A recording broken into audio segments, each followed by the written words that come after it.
Récemment, j'ai arrêté mon abonnement GitHub Copilot, car, je dois le dire, ils se sont fait rattraper. Un outil pas encore très connu propose une intégration 100 fois meilleure que ce que j'avais avec Copilot. Parce que les suggestions Copilot étaient déjà folles, super agréables, mais imagine-toi un outil qui fait ça 10 fois plus rapidement, avec 10 fois plus de contexte et qui comprend 10 fois mieux ton code. Et bah, c'est ce que l'outil que je vais te présenter aujourd'hui te permet d'avoir. Encore une fois, une énorme avancée, j'ai codé pendant 2 semaines avec, et je peux dire que ça fait un sacré changement. Il y a pas mal de problèmes de GitHub Copilot que cet outil résout, ce qui est vraiment très agréable. Alors je vais pas ajouter plus de suspense et je vais tout de suite aller lire la landing page de cet outil. Ça s'appelle Super Maven, qui est The Face Test Copilot. Et quand il dit The Face Test, bon, l'accent anglais, ok, c'est vraiment super rapide. Ça va te permettre d'écrire 2 fois plus vite avec l'IA. Bon, jusqu'à là, on est d'accord. Ce qui est incroyable, c'est que celui-ci,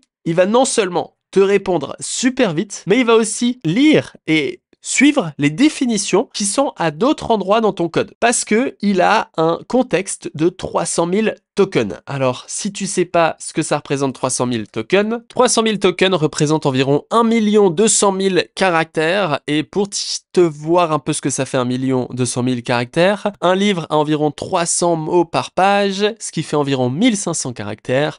Donc 1 200 000 caractères se traduirait par 800 pages d'un tel livre, soit l'équivalent d'un livre comme Guerre et paix de Léon Tolstoï, qui est un des romans qui fait, dans ses versions longues, 1200 pages. Donc, je pense que tu vois un peu à quel point il a un contexte qui est généralement énorme. Ce qui fait qu'il peut environ, à peu près lire 240 fichiers si tu as 100 lignes de code par fichier. Bref, c'est totalement démentiel et c'est bien plus grand que ce que OpenAI peut faire. Donc c'est vraiment fait pour aller super vite, donc tu peux le voir juste ici, et ça coûte exactement le même prix que Copilot comme ceci, soit 10 € par mois, soit 100 $, pardon, par année.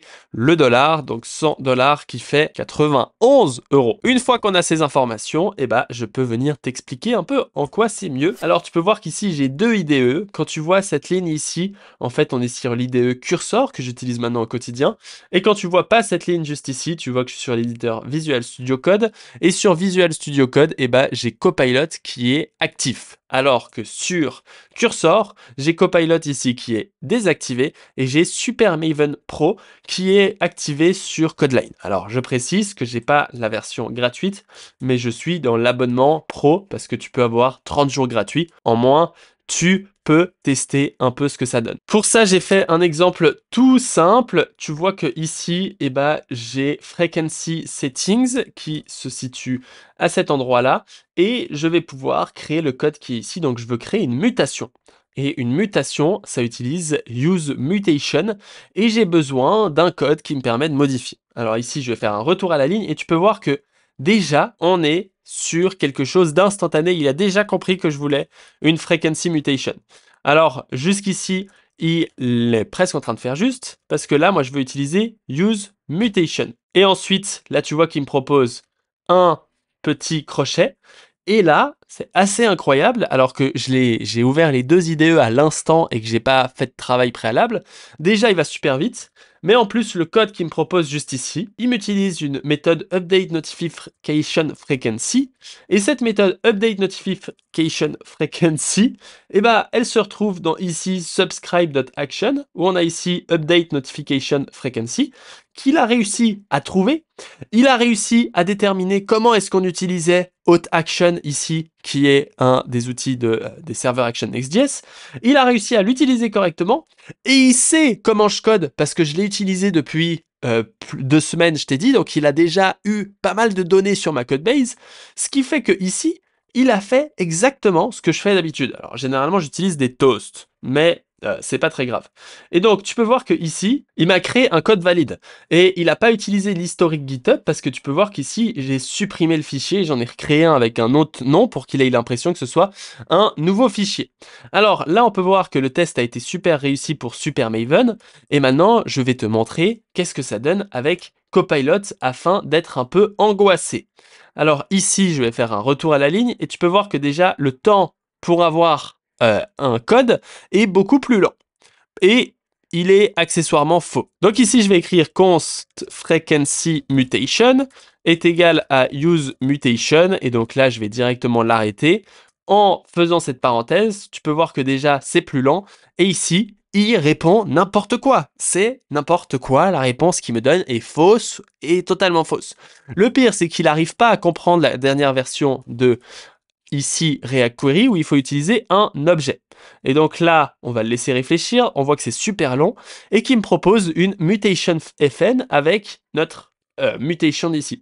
On voit que tout est faux parce que, évidemment, ça marche pas vraiment ce qu'il est en train de me proposer. Alors que moi, j'ai envie d'utiliser subscribe action. Donc, je vais ouvrir le fichier subscribe action, comme ça, il va avoir accès à ce fichier. Et ici, je vais faire const response est égal à await de update notification frequency avec la frequency en paramètre. Et là, on voit qu'il n'a pas l'habitude de mon code et qui me fait return response, alors même que ici, en vrai, on récupère data et server error, et qu'ici, bah, on aurait le if server error et return data. Pourquoi pas? Alors, on peut voir d'ailleurs que ça, évidemment, normalement, je crois que j'avais pas besoin. J'utilise local frequency. Je sais pas. Tchac, tchac, tchac. Ah non, je passe une valeur en paramètre. C'était juste, c'était juste. Et donc ici, bah, avec cette petite démonstration très simple, on peut voir que j'ai un résultat qui est vraiment pas, voire très peu, satisfaisant par rapport à ce qu'on a vu avec Super Maven. Et donc, juste avec cet exemple, tu te rends compte de la puissance de l'outil que j'ai juste ici. Alors d'ailleurs, on va venir remettre ce que j'avais mis avant, qui est évidemment la bonne solution, sans les console log, et en utilisant ici toast.error. Tu vois qu'encore une fois, il a réussi tout ça parfaitement, et dans le cas contraire, on peut return data et rien faire d'autre. Donc, voici un des exemples assez simples. Il avait quand même fait une faute. Il avait oublié de passer le paramètre juste ici. Hop là, comme ça, on n'a pas de problème. Donc, on a réussi ce code. Je vais te montrer quand même d'autres démonstrations. Et donc là, par exemple, j'ai des endpoints Next.js qui prennent request et params et qui font du code juste ici. Et là, j'ai un endpoint post et on se dit, bah, j'aimerais peut-être ajouter ici un endpoint delete. Donc, je vais venir créer ici export à 5 et tu peux voir que la rapidité de suggestion est instantanée. C'est presque en une seconde. Et là, boum, on a toute la réponse. Alors, ici, il nous fait juste une petite erreur. C'est que là, je veux prendre la virgule, mais il comprend direct et c'est instantané. Et là, j'ai pu presque faire tout. Bon, alors là, il a un peu badé vu qu'il essaie de récupérer la request.json, ce qui ne sera pas vraiment très utile. Ici, on n'a pas besoin de ce after concernant cet élément parce que le onDelete est cascade. Mais si j'ajoute return, on peut voir que c'est vraiment super rapide. Chook, catch error, hop, hop, hop. Tout est créé en quelques secondes. Encore une fois, l'IA n'est pas censée faire tout parfaitement, elle est censée vraiment faire tout rapidement. Et cette rapidité nous offre quelque chose qu'on n'avait pas trop avec Copilot, c'est qu'avec Copilot, vu que c'est assez lent, on a tendance à attendre un petit peu, c'est-à-dire à écrire notre code et puis à faire des pauses. Mais là, ça va tellement vite, on a des suggestions tellement rapidement qu'on n'a pas ce problème d'attente. Et évidemment, l'attente, c'est le plus important. Alors, je vais supprimer ça. Et cette fois, je vais passer sur Copilot, on va cacher ce menu. Et ici, je vais pouvoir faire export A5 function delete. Alors là, tchac, tchac, tchac, tu vois que le temps d'attente est fou en fait. Quand tu es habitué à l'autre, d'un seul coup, tu comprends plus rien. Là, il nous fait quand même un truc bien, c'est que celui-là, il arrive à foutre le params. Bon, alors là, le post n'avait pas de params, donc c'est pour ça qu'il a peut-être badé. Là, il me fait le delete, il me fait le after, et en l'occurrence, j'ai attendu un peu de temps, mais j'ai eu une réponse complète. Évidemment, c'est déjà pas mal, mais on peut voir que la lenteur est assez folle quand tu commences à t'habituer à tout ça. Maintenant, on a ce fichier-là et on veut créer un nouveau fichier, ici API. Je vais créer history. Et on va voir comment il se débrouille avec un petit peu de code from scratch. C'est ça qui est assez intéressant.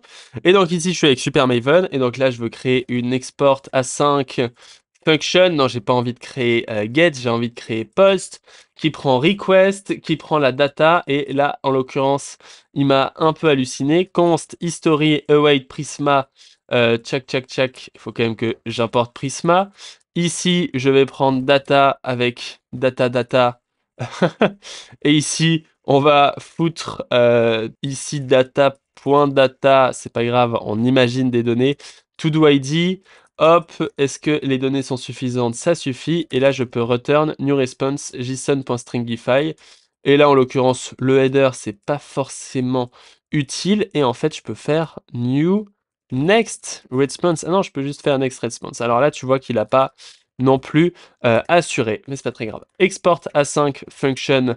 Et ici, je vais faire patch avec la request, virgule params history ID.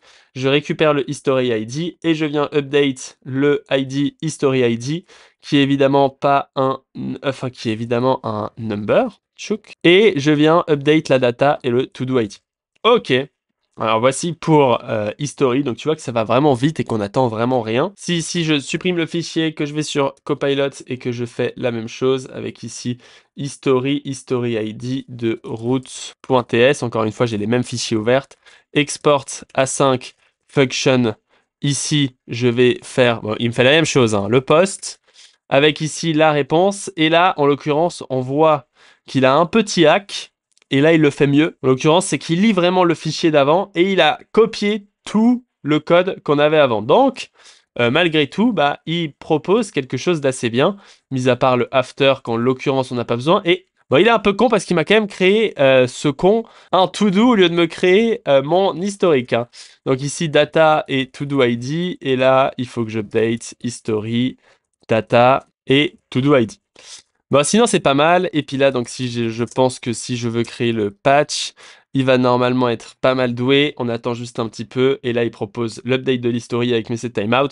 Donc en l'occurrence, on a quand même un point pour GitHub Copilot qui, sur des longues requests, va être peut-être un peu meilleur. Voilà pour toute cette analyse et ce petit comparatif. En tout cas, bon, sur la qualité des suggestions, SuperMaven est quand même assez incroyable. Hein. Alors là, la deuxième démo est un peu moins bonne, mais il arrive beaucoup mieux à comprendre l'intégralité de ta codebase parce qu'il va avoir un contexte beaucoup plus grand. Là, en l'occurrence, sur un petit projet, ça a des résultats peut-être un peu moins bien, mais sur des grands projets, je t'assure que ça a des super résultats. La différence, évidemment, c'est qu'il n'y a pas le Copilot Chat et il n'y a pas la suggestion Copilot avec commande I. Alors, ces deux problèmes peuvent facilement être résolus si tu utilises Cursor, qui est ce que je suis en train de faire. Et donc, Cursor a des bien meilleures suggestions, et je t'invite à aller regarder ma vidéo sur Cursor juste ici, parce que Cursor a des bien meilleures suggestions quand tu utilises GPT-4o par exemple, pour venir générer ton code comme ceci. Par exemple, cette petite application que j'ai fait dans une autre vidéo sur Next.js 15, et ben elle a été presque entièrement générée par Cursor, avec que des commandes K dans tous les sens, parce que c'était juste pour faire une démo, donc c'est génial. Et ensuite, une des grandes différences, c'est qu'on peut pas non plus faire commande I pour demander de modifier du code, et ça, la même chose, on peut utiliser Cursor. En clair, le combo que j'ai actuellement, c'est vraiment Cursor et SuperMaven, qui crée un sacré combo. Tout ça, je vais l'ajouter dans le cours que tu peux retrouver en description, qui s'appelle NextAI, pour t'expliquer comment setup tout ça, prendre en main ces différents outils, et pouvoir avoir le setup parfait de Cursor. Je vais me mettre à faire tout ça. Comme ça, on va avoir le setup parfait de Cursor, l'installation de SuperMaven, les différentes utilisations de Cursor dans le cours que tu retrouves en description. On se retrouve là-bas. Merci d'avoir regardé cette vidéo. N'hésite pas à mettre un commentaire, ça me fait toujours plaisir. Et je lis et réponds à quasiment tous les commentaires. On se dit à très bientôt pour une prochaine vidéo. Ciao, ciao.